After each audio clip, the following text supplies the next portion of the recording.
the Aztec Empire fell in 1521. But here's what nobody tells you the people didn't. And when scientists finally ran their DNA against every major Latin American nation, they found something that completely flipped what we thought we knew about conquest, survival, and who we actually are. Let's start with what the textbooks say. Spanish conquistadors arrive, they tear down Tenochtitlan stone by stone, they build Mexico City on top of it, and the Aztec civilization, one of the most sophisticated urban cultures in human history, simply ceases to exist.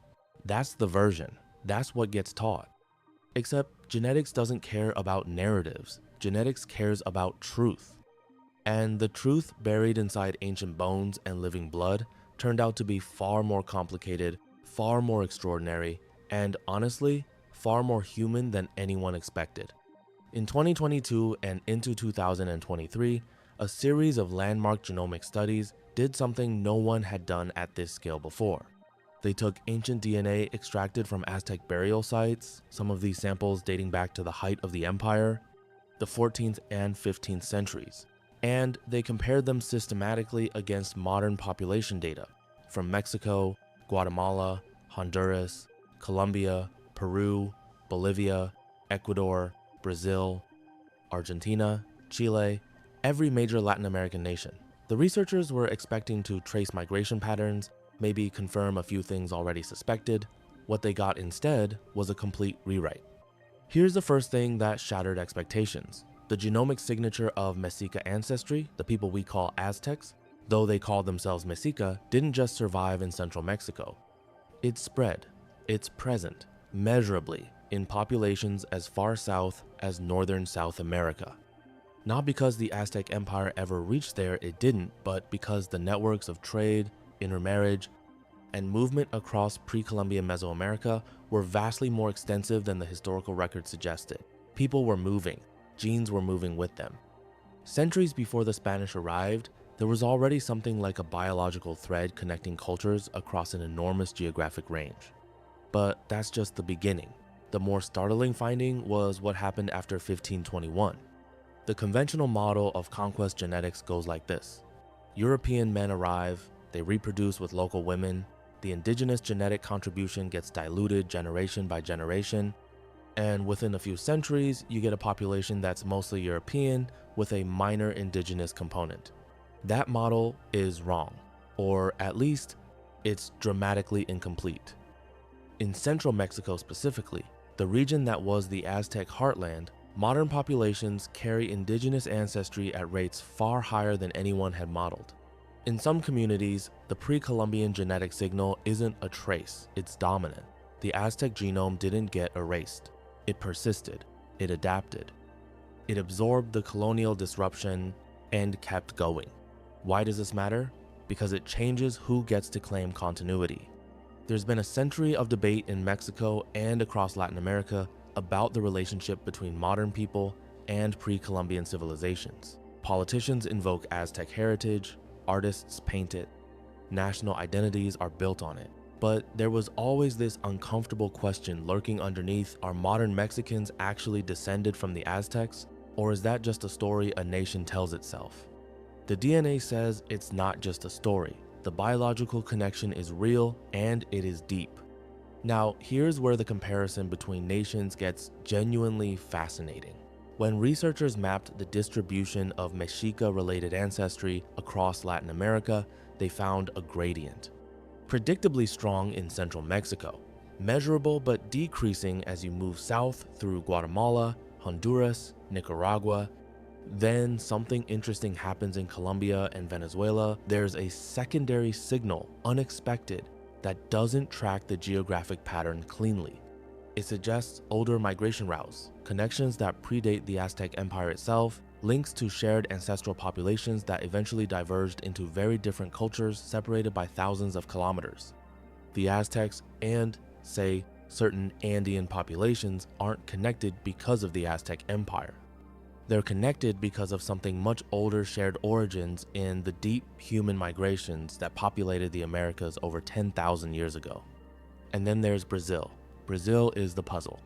The dominant indigenous genetic signatures in Brazil belong to populations that have almost no overlap. with Mesoamerican ancestry, different founding populations, different migration waves into the continent, isolated for millennia by geography and geography alone. When you put the Brazilian data next to the Aztec data, you're essentially looking at two branches of the same ancient tree that diverged so long ago they seem like entirely different species of history. That separation tells you something profound about how the Americas were settled. It wasn't one wave. It wasn't a single group walking across the Bering Land Bridge and spreading evenly south. It was multiple waves, multiple routes, different timings, and the result was a continent of extraordinary human diversity that most people still dramatically underestimate. Here's the part that lands hardest. The ancient DNA from the Aztec burial sites showed evidence of extreme population stress during and after the conquest. Not just violence though, there was catastrophic violence, but disease. The genomic signatures of epidemic-driven population collapse are actually readable in ancient DNA. You can see in the bones that something wiped through a population and wiped through it fast. The plagues that swept through central Mexico in the 16th century, smallpox, measles, typhus, killed an estimated 80 to 90% of the indigenous population within a century of contact. 80 to 90%. That is not a historical footnote. That is one of the largest demographic catastrophes in human history. The question the researchers were asking is, what happened to the survivors? The answer is that the survivors consolidated. They clustered. They intermarried within surviving communities with an intensity that actually preserved genetic diversity in specific localized groups even as overall population numbers collapsed. It's a counterintuitive finding. You'd expect a population bottleneck that severe to flatten genetic diversity, to leave everyone looking genetically similar. Instead, because of how communities reorganized during and after the epidemics, pockets of very distinct genetic heritage survived intact. And some of those pockets are still identifiable today. You can find communities in rural Oaxaca, in parts of Guerrero, in the Central Highlands, where the pre-Columbian genetic signal is essentially unchanged. Living continuity. Not metaphorical, not symbolic, biological. What does this tell us about Latin American identity as a whole? Here's the synthesis. The idea that conquest created a simple blending Spanish plus indigenous equals mestizo, uniform, and mixed is genetically false. What actually happened is vastly more layered. The Americas after 1521 became a place of extreme regional variation. Some communities remained nearly entirely indigenous. Others became heavily European. Some developed the genuinely blended populations the mestizo model describes. And the proportions, the combinations, the timings were different everywhere, different in the valleys of Mexico than in the coastal cities, different in the Andes than in the lowland tropics, different in the places where enslaved Africans were brought in enormous numbers than in the places where they weren't. Latin America isn't one genetic story. It's dozens of overlapping genetic stories being told simultaneously in the same geographic space. And the Aztecs thread through more of those stories than anyone expected, not because of empire, not because of conquest, but because of the deep time of human movement. Because people were walking and trading and marrying across this hemisphere for thousands of years before anyone in Europe knew this place existed. The Aztec DNA didn't just belong to the Aztecs. It belonged to a lineage that stretched back further than the pyramids, further than Tenochtitlan, further than any city these people ever built. It reached back to the very first humans who crossed into the Americas and began the long, slow, extraordinary process of filling a continent. There's a final layer to this that I keep coming back to. The researchers who ran these studies included indigenous scientists, Mexican geneticists, scholars from across Latin America who have personal stakes in what this data means. And several of them made the same point in interviews and in their published commentary. The results don't erase the trauma of conquest, they don't undo the colonial period, they don't resolve any of the political questions about land or rights or recognition.